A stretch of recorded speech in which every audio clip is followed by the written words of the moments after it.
You love the birds in your yard, that's not in question. You put out the feeder, you fill it regularly.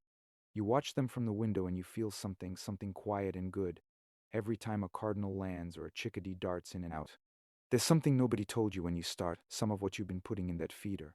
Things that are sold specifically for birds, things that well-meaning people recommend, is hurting them. Not dramatically, not all at once, but slowly, consistently, in ways that don't show up until a bird stops coming back and you never know why. This video exists because you deserve to know. Welcome back to Backyard Bird Mind. If you're new here, make sure you subscribe because what you're about to learn will change the way you care for the birds that have chosen your yard.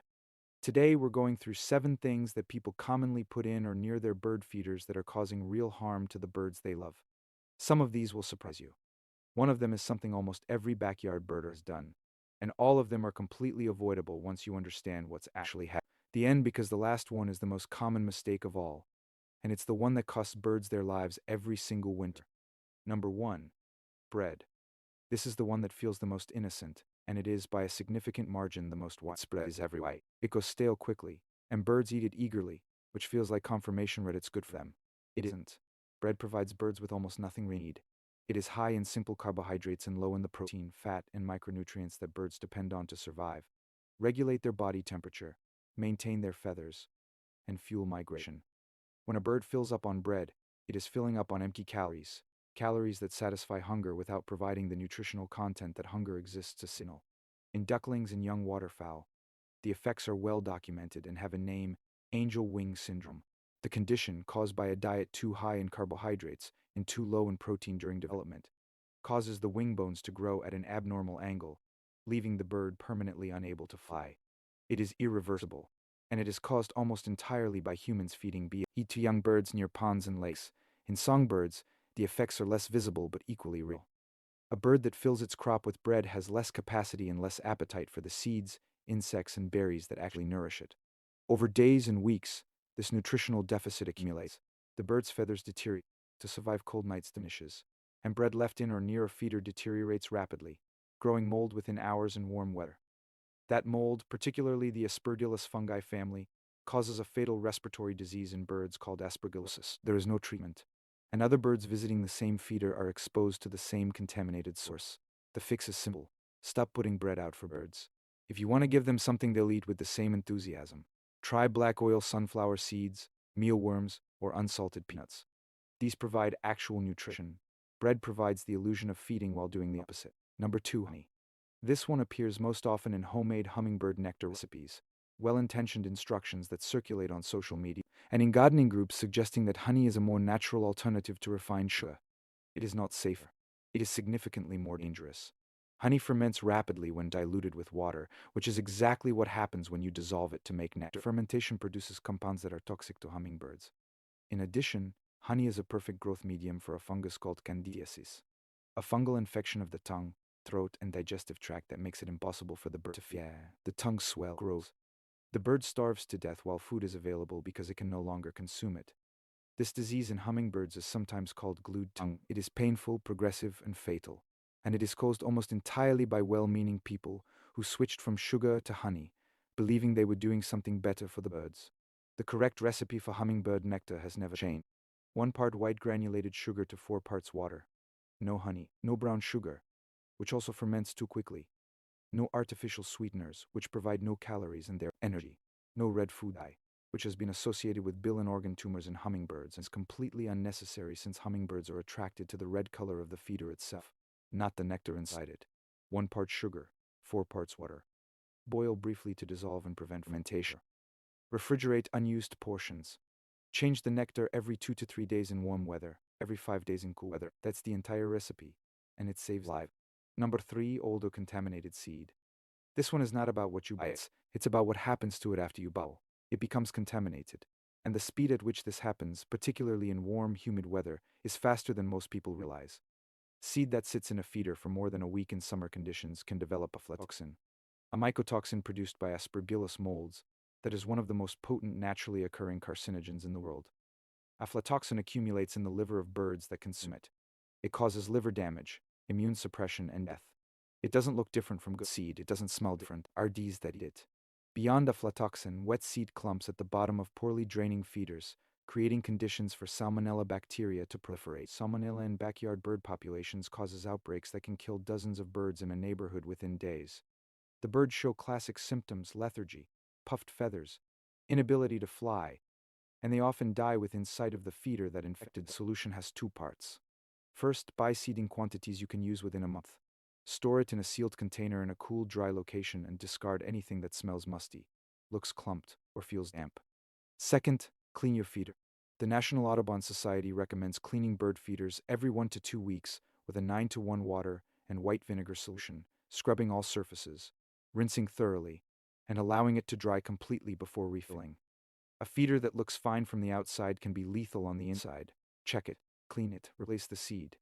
This single habit saves more birds than almost any other action a backyard birder can take. Number 4. Dyed or artificially colored seed mixes. Walk into a pet store or garden center, and you'll see bunches of birdseed that look almost too good.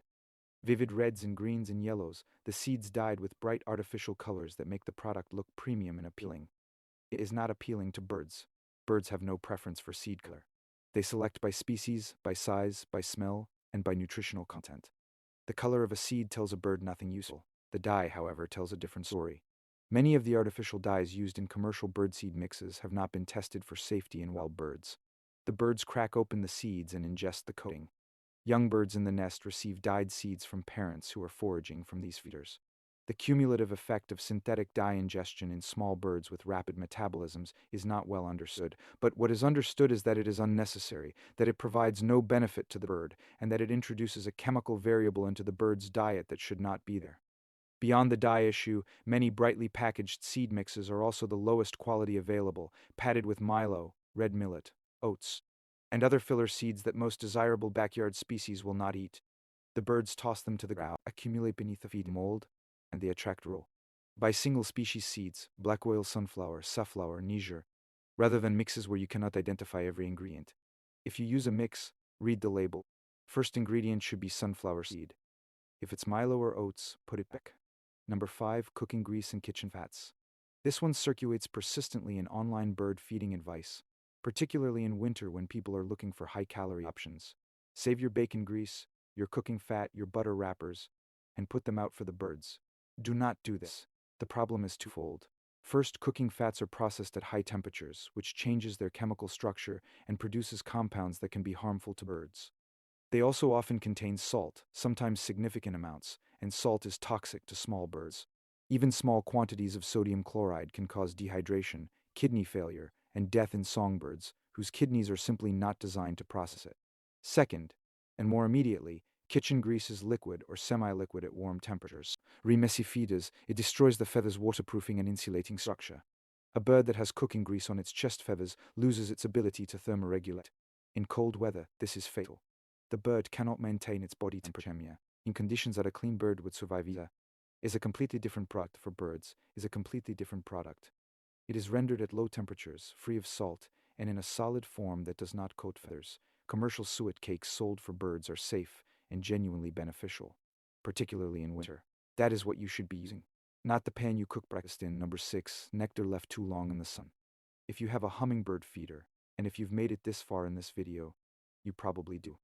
There is one mistake that causes more harm than almost any other. Leaving nectar in the feeder for too long, particularly in direct sunlight. Sugar water ferments. In cool weather, this takes approximately 5 days.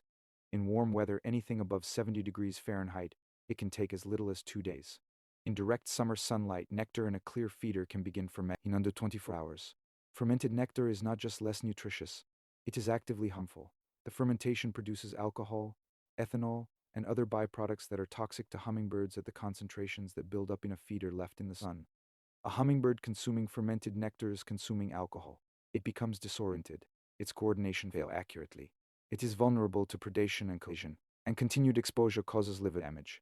Beyond fermentation, warm nectar is a perfect breeding ground for mold and bacteria. Black mold inside a hummingbird feeder is not just unpleasant, it is a direct health hazard. Cleaning a hummingbird feeder every 2 to 3 days in summer is not optional. It is the minimum. Hang hummingbird feeders in partial shade if possible. Fermentation significantly. Use a feeder with a wide opening that can be cleaned thoroughly. And if you see cloudy nectar, black deposits inside the feeder, or dead insects floating in the nectar, empty it. Clean it completely. and start fresh, is burning an extraordinary amount of energy. What you put in that feeder is a direct input into whether it survives. Treat it accordingly. Number 7. Nothing stopping in winter. I saved this one for last because it is the most common mistake of all, and it is the one that kills birds not through something you actively put in the feeder, but through what you stop putting there. Every winter, millions of people across North America gradually stop maintaining their feeders, less inviting. The birds seem fewer. The routine slips. The feeder empties and stays empty for a week, then 2 weeks, then the whole of January. What is actually happening during those weeks? The birds that visited your feeder in spring and summer have not all migrated. Many of them, northern cardinals, black-capped chickadees, tufted titmice, dark-eyed juncos, white-breasted nuthatches, downy woodpeckers, are year-round residents. They did not go anywhere. They are in the same trees they were in all summer, in the same territory, trying to survive temperatures that drop to single digits and below. A black-capped chickadee weighs approximately 12 grams, less than a tablespoon of water. To survive a night at 0 degrees Fahrenheit, it must have consumed enough calories during daylight hours to fuel its shivering metabolism through 12 or more hours of darkness. Researchers have calculated that a chickadee in severe cold must find food, equivalent to roughly a third of its body weight every single day just to make it to morning. Natural food sources in January and February are at their absolute lowest. Seeds have been depleted. Insects are gone, berries finish. The birds that survived the fall, partly because of the food your feeder provided, have built their winter survival strategy around the resources in your yard. When the feeder goes empty and stays empty, they don't simply adapt to extend their foraging range during the coldest and most dangerous days of the year. The individual cardinal that came to your feeder every morning for 2 years, the pair of nuthatches that worked your suet cage through every November. You will never know which ones they were. You just won't see them in spring, and you won't know why. Fill the feeder all winter, especially in January and February, when temperatures are at their worst and natural food is closest to 0. Use high-fat seed, sunflower, injure for finches, suet for woodpeckers and nuthatches. Keep the water unfrozen if you can. A heated bird bath or a thermal water dish costs very little and may be the difference between a bird surviving a night and not. The birds in your yard chose to be there. They chose your trees, your garden. They built their survival around the geography of your yard. You didn't know about all of these. That's exactly why this video exists. The good news is that every single one of these mistakes is fixable. Right now, you don't need new equipment or expensive products. You need information. And now you have it. If one of these surprised you, tell me in the comments. And if you've made one of these mistakes, I promise, almost everyone has. Share this video with someone who feeds birds, because the birds in their yard are counting on them too. I'll see you in the next one.